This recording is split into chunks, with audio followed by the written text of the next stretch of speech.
You may not be living your life. You may be living a personality you created to survive. And the most frightening part is that you may have become so good at playing that personality. You no longer remember where the performance ends and the real you begins. Think about it. There is the person your family knows, the person your friends know, the person your co-workers know, the person you show strangers. And then there is the person who appears when the door closes, the phone goes silent, and nobody is watching. Which one is you? That question sounds simple. It isn't, because somewhere along the way, most of us learn that certain parts of ourselves are acceptable and other parts are not. Be confident, but not too confident. Be ambitious, but don't make people uncomfortable. Be kind even when you're exhausted. Be strong. Don't let anyone see you break. Be successful. But make sure your success is something other people can recognize. So you adapt. You learn the expressions that make people like you. You learn when to stay quiet. You learn what opinions are safe to share. You learn which dreams will receive applause and which dreams will make people question you. And slowly, something almost invisible happens. You stop simply adapting to the world. You start building yourself around the world's expectations. Carl Jung gave this outer personality a powerful psychological meaning. He called it the asterisk persona, the social face, the identity you construct so you can function in the world. And the persona isn't necessarily fake. That's what makes this so dangerous. It contains real parts of you, but it is not the whole of you. The problem begins when the mask becomes so comfortable that you forget you're wearing one. You become the responsible one, the successful one, the funny one, the strong one, the person everyone can depend on. And eventually, people don't even ask what you want anymore. They already know who you are, or at least they think they do. But what happens when the identity everyone loves begins suffocating the person underneath it? That is when something strange can happen. You begin wanting to disappear. Not because you want your life to end, because you want the performance to end. You want a few days without explaining yourself, a few weeks without proving anything, a period where nobody knows what you're doing, nobody is measuring your progress, nobody is asking why you haven't achieved more, nobody is watching. At first, this can feel like loneliness, but sometimes loneliness is not the problem. Sometimes loneliness is the space where you finally hear yourself, because when the crowd becomes quiet, the questions you've been avoiding become impossible to ignore. Do I actually want this life? Do I actually love these people? Do I actually want this career? Do I believe these things? Or have I simply become the person everyone expected me to become? And here's where the story gets darker. Because when you step away from the persona, you don't immediately find peace. You find what the persona was protecting you from, your shadow. The parts of yourself you don't like admitting exist. The envy, the insecurity, the need to be admired, the fear of being rejected, the anger you pretend isn't there, the desire to control people, the shame you hide behind achievement, the emptiness you cover with constant activity. These parts don't disappear simply because you refuse to look at them. They wait. And sometimes they influence your life without you realizing it. A person who refuses to admit they're insecure may spend their entire life chasing achievements. A person who cannot tolerate rejection may become obsessed with being liked. A person terrified of being ordinary may turn success into an addiction. A person afraid of abandonment may stay in relationships that quietly destroy them. They think they're choosing freely, but something underneath is choosing for them. This is why self-discovery can be uncomfortable. You may discover that some of your strongest ambitions were born from wounds, that some of your biggest goals are attempts to prove something, that some of the people you're desperate to impress aren't even thinking about you. And suddenly, the life you were so proud of begins to look different. Not necessarily wrong, just not entirely yours. This is the moment when disappearing becomes powerful, because distance creates perspective. When you're constantly surrounded by noise, you can mistake other people's expectations for your own desires. But take the noise away.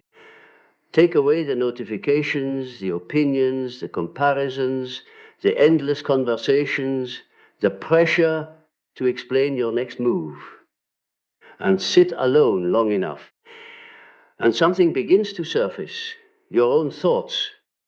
At first, they may be messy, contradictory, uncomfortable, but they're yours. And that is where a different journey begins. Not self-improvement, something deeper, self-confrontation, because you cannot become who you truly are by adding another mask. You have to discover which masks you have been wearing.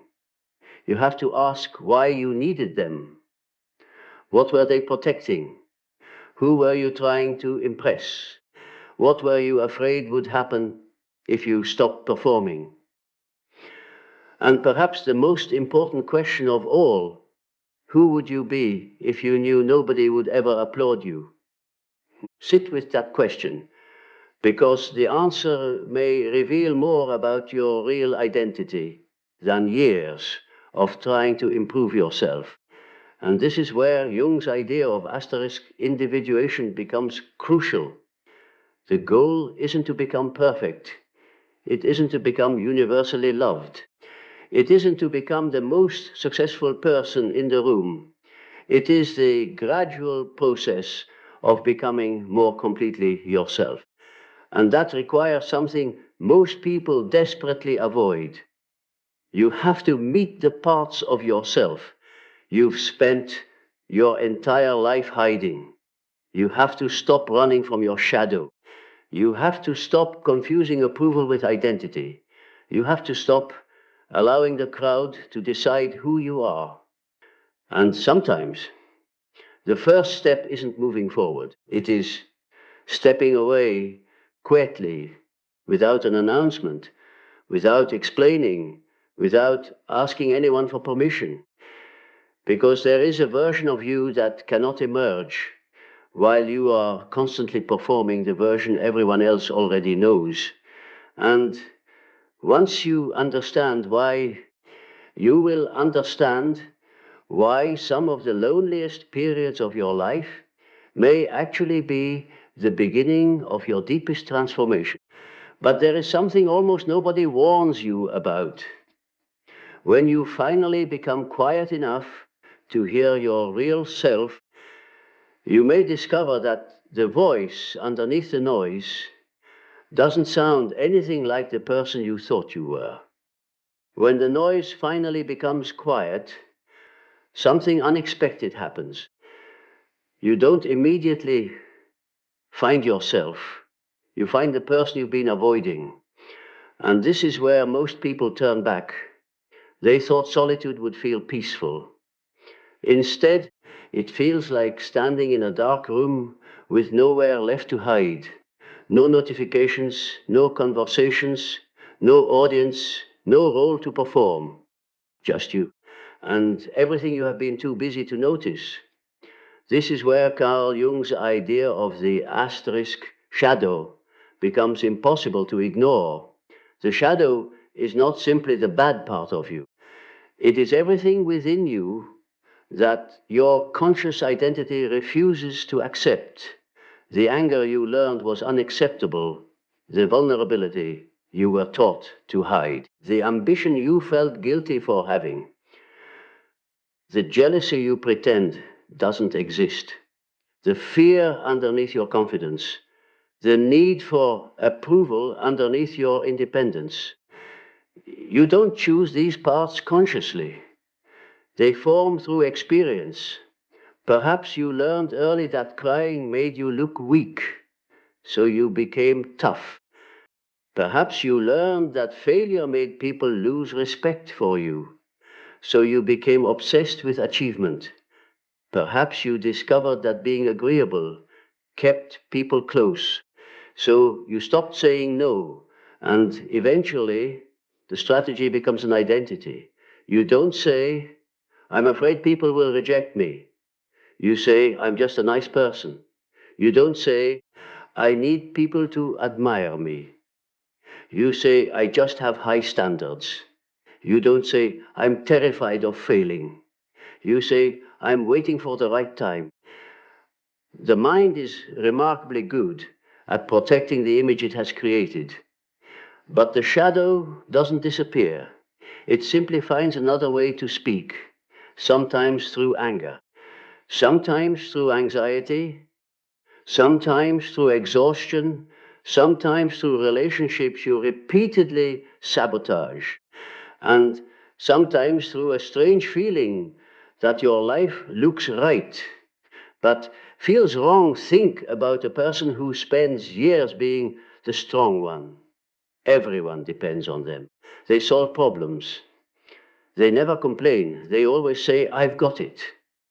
People admire them, but privately they're exhausted. They don't know how to ask for help. They don't know how to admit fear.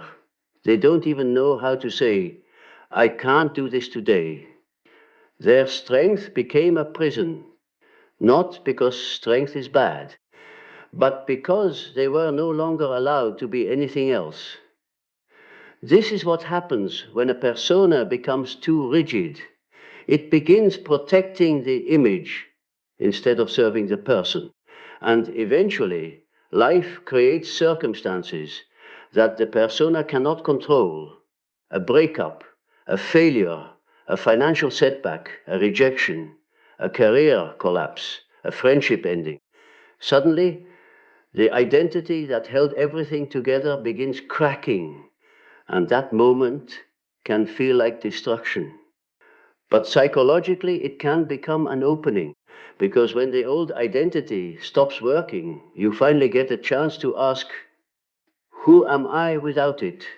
Who are you without the title, without the relationship, without the money, without the achievements, without being the person everyone comes to for answers? This question can feel terrifying, but it can also be liberating, because perhaps you've been trying to protect an identity that was never designed to carry your entire life. And this is why disappearing can become necessary. Not disappearing from responsibility, not abandoning the people you love, but creating enough distance to examine the life you are living. Take away the audience for a moment. Imagine nobody will ever know what you achieve. Nobody will congratulate you. Nobody will envy you. Nobody will criticize you. Nobody will even care. What would you still want? That question cuts through an enormous amount of confusion, because many desires become weaker when nobody is watching. You may realize you don't actually want the expensive lifestyle. You want freedom. You don't want status. You want meaning. You don't want thousands of people to know your name. You want a few people who genuinely know your heart. You don't want to look successful. You want to wake up and respect the person looking back at you in the mirror. That is a completely different kind of ambition. And it begins with solitude. But solitude has another gift. It reveals your patterns. When you're constantly distracted, you experience your life as isolated moments. When you become quiet, you start seeing connections. You notice that every time you feel rejected, you overwork. Every time you're uncertain, you seek someone's approval. Every time you're afraid of failure, you procrastinate. Every time you feel lonely, you return to people who repeatedly hurt you. And suddenly your life stops looking random. You begin seeing a pattern. And patterns are powerful because what you can see, you can begin to change. This is where self-awareness becomes more valuable than motivation. Motivation tells you to push harder. Self-awareness asks, asterisk, why am I running so hard in the first place? Maybe you're not lazy. Maybe you're afraid. Maybe you're not unmotivated. Maybe the goal doesn't belong to you. Maybe you're not incapable of commitment. Maybe you're committing to people and environments that constantly betray your values. The question changes everything. Instead of attacking yourself, you begin investigating yourself. And that is a very Jungian way of looking inward. The unconscious often reveals itself through repetition. The same relationship pattern, the same emotional reaction, the same type of conflict, the same fear appearing in different disguises. You think life keeps giving you the same problem. Sometimes you are carrying the same unresolved problem into different situations. That realization can be uncomfortable. But it is also the beginning of freedom, because once you stop blaming every circumstance, you can finally examine your own participation in the pattern. And this doesn't mean blaming yourself. It means reclaiming your power. If you can influence the pattern, you can change the pattern. But there is one more thing that happens when you spend enough time alone. You begin separating your authentic desires from your borrowed ones. And this may be one of the most important distinctions you ever make. Some dreams were given to you before you were old enough to question them. Be successful, make money, get a prestigious career, build the perfect family, be admired, never fail, never look weak. But a life built entirely from broad expectations can become a beautifully decorated cage. From the outside, everything looks impressive. From the inside, you can't breathe.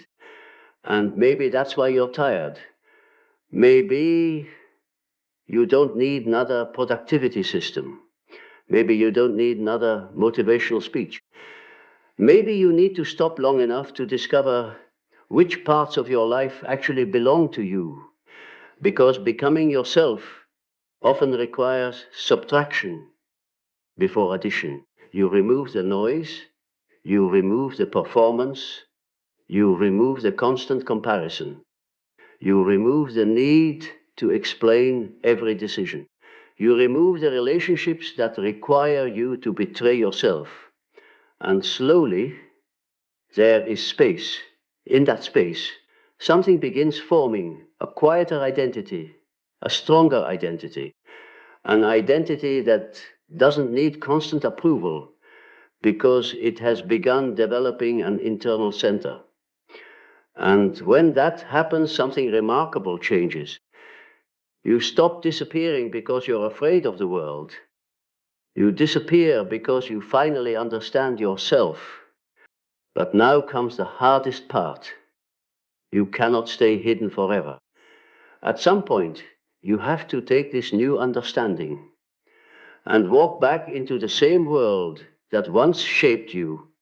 And when you return, you will discover whether your transformation was real. The real test begins when you return to the world, because it is easy to feel different in isolation. The difficult part is remaining different when the same people, pressures, expectations, and temptations are waiting for you. The old version of you will be invited back. Maybe not directly. Maybe nobody will say, become who you used to be. They won't have to. Someone will criticize your decision. Someone will question your silence. Someone will expect the old version of you to say yes. Someone will remind you of who you were. And suddenly, you'll feel the temptation to put the mask back on. This is where you discover whether you actually changed or simply took a break, because transformation isn't proven by what you feel when you're alone. It's proven by what you choose. When the world gives you a reason to abandon yourself again, you may have spent years believing confidence means being certain. It doesn't. Real confidence is quieter. It is knowing that even if people misunderstand you, you will not immediately betray yourself to make them comfortable. That is a completely different kind of strength. You stop needing everyone to agree with you. You stop explaining every boundary. You stop chasing people who repeatedly make you question your worth. You stop turning every rejection into a judgment about your identity. And slowly, something inside you becomes still, not because life became easier, because you became less divided. This is the deeper meaning behind becoming yourself. It isn't creating a new personality. It is removing the distance between the person you appear to be and the person you know yourself to be. Jung's idea of individuation points toward this movement, toward psychological wholeness. And wholeness does not mean perfection. It means you stop pretending that you are only the parts of yourself that you like. You can be ambitious without being controlled by ambition. You can be kind without becoming a people pleaser. You can be confident while admitting fear. You can be independent while accepting that you need others. You can acknowledge your shadow without allowing it to control you. You stop fighting yourself and start understanding yourself. That changes the way you make decisions. Before, you may have asked, what will people think? Now you ask, what is true for me? Before, will they approve? Now, can I respect myself after making this choice? Before, what if I fail? Now, what will happen if I never try? Those questions create different lives. And here's something important. You don't need to disappear for months. You don't need to abandon your responsibilities. You don't need to move to a mountain and reject society. Sometimes disappearing means something much simpler. One evening without your phone, a walk without headphones, an hour alone with a notebook, a weekend where you don't explain your plans to anyone, turning off the endless stream of opinions, sitting quietly long enough to notice what your mind keeps returning to. The point isn't physical distance. The point is psychological distance. Distanced from the expectations that have become so familiar that you mistake them for your own thoughts. And when you create that distance, ask yourself uncomfortable questions. What am I pretending not to know? What am I tolerating because I'm afraid of being alone? What am I chasing because I want someone to finally say I'm enough? Which part of my personality exists mainly to receive approval? What would I stop doing if I knew nobody would judge me? And perhaps the deepest question, what part of myself have I abandoned just to belong? Don't rush through the answer. Some questions are not meant to be answered immediately. They are meant to change the way you look at your life, because maybe the real tragedy isn't becoming someone you're not. Maybe it's spending so many years performing that you never discover who you could have been.